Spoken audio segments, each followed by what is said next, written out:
मतलब मंत्री आप बनेंगे? धैर्य रखिए, दिल थाम के, और जो लोग परेशान है उनसे भी कहिए कि आपके माध्यम से उनसे भी कह रहा हूं कि दिल थाम के बैठो, कहीं कलेजा ना फाट जाए।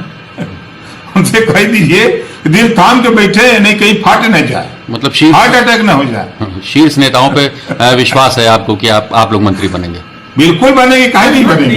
ये आज भी कह रहा है कि मैं मंत्री बनने जा रहा हूँ। क्या लगता है कि पहले एनालिसिस होना चाहिए कि ये कितना अब इनका वोट बैंक बचा है, क्या है, उसके बाद इनको मंत्री पद देना चाहिए, कि आप क्या मानते हैं? अरे किसी के कहने से कुछ नहीं मिलता है। आप लोगों ने एक निष्कर्ष निकाला होगा कि वजह क्या थी हार की। क्या ओपी राजभर अपना वोट कन्वर्ट नहीं करा पाए, या बड़पोलापन इसको भी कहा जा सकता है कि उन्होंने कुछ ज्यादा ही बोल दिया था, इसकी वजह से नाराजगी देखने को मिली? वजह क्या आपको लग रहा है? हमारे ऊपर निषाद पार्टी खुद का हो और निषादों के नेतृत्व करने के लिए भी लगा, और मैं इनको लेके संघर्ष कर रहा हूँ। निषाद समुदाय को सारी पार्टियों ने सताया, उनका हिस्सा लूट कर खाया है। तो मैं निषादों का 43 गांव था, 43 गांव में 40 गांव में मैंने 60 से 80% वोट डलवाया हूँ, रिकॉर्ड मेरे पास है। 3 गांव में जो मैं हारा हूँ अपने निषादों के, वो निषाद जो भाजपा में रहने वाले एक निषाद नेता के देन है कि जो जाकर वहाँ कह दिया कि आरक्षण नहीं तो वोट नहीं, इसके वजह से उन लोगों ने 3 गाँव। मैं अपने 43 गांव की बात करता हूँ। चुनाव जो होता है देश में, ये हार जीत का चुनाव, जो केंद्र का चुनाव होता है, राष्ट्रीय जो लोकसभा का चुनाव होता है, केंद्रीय नेतृत्व, प्रधानमंत्री और राष्ट्रवाद पर, राष्ट्र के विकास पर होता है। हम किस स्थान पर जा रहे हैं इस पर होता है। हम किस तरह सभी जाति धर्म के लिए हमने कितना सोचा है और कैसी उम्मीद बनाई है। जो विधानसभा का चुनाव होता है मुख्यमंत्री के चेहरे पर और प्रशासन और विकास पर होते हैं। लेकिन जो क्षेत्रीय जो उपचुनाव होते हैं, वो चुनाव में जो होता है वो लोकल जो है, वो सरकार ने बनाने का न बिगाड़ने का, तो लोकल जो चेहरे का उसका चुनाव होता है और वहाँ समीकरण का चुनाव होता है। तो दारा सिंह का जो चेहरा था लोगों ने नहीं पसंद किया।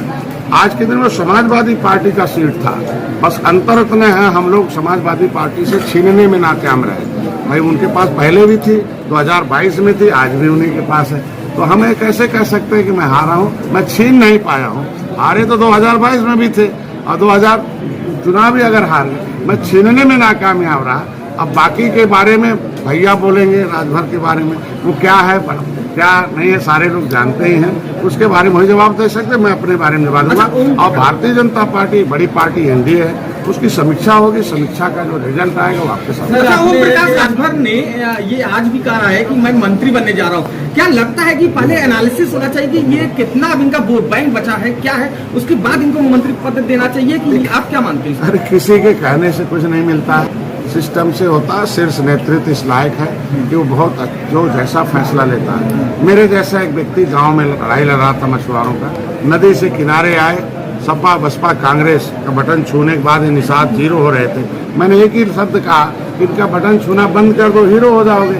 इन्होंने छूना बंद कर राजभर के हाथ से जा रहा है, हमको लग रहा है कि वो परिवर्तन हो रहा है। मैंने आपसे कहा कि राजभर भाई के, राजभर के वोटों के बारे में राजभर जी बताएंगे और भारतीय जनता पार्टी बताएगी समीक्षा के अंदर। मैंने अपने 43 गांव का समीक्षा कल ही कर लिया, परसों से उसी समय से दे रहा हूँ। मायावती की पार्टी को कैंडिडेट न खड़ा करना भी एक बड़ा नुकसान आप मानते हैं? देखिए उस पार्टी के ऊपर है कि कैंडिडेट खड़ा करती है नहीं खड़ा करती है। और जो भी है, हम लोगों ने जो काम किया, हम लोग देखो राष्ट्रवाद के लिए, विकास के लिए, अर्थव्यवस्था को ऊपर लाने के लिए है। देश को अर्थव्यवस्था 10वें नंबर पर, 5वें आप 3रे नंबर पर ले जाना है, दुनिया में फिर विश्व गुरु बनाना है, फिर से इस भारत को सोने की चिड़िया बनाना है। इसके लिए प्रयास हो रहा। देखो G20 का नेतृत्व हो रहा है और G20 में जिस तरीके से विश्व में हमारे स्थान है, मेजबानी मिला हुआ है। अगर विश्व के 20 ऐसे अमीर देश जो दुनिया को चलाते हैं, टेक्नोलॉजी देते हैं, विकास देते हैं, अगर उसमें एक भारत भी शामिल हो गया तो हम लोग सौभाग्यशाली है और सबको धन्यवाद देना चाहिए कि भारत फिर सोने की चिड़िया बन रहा है।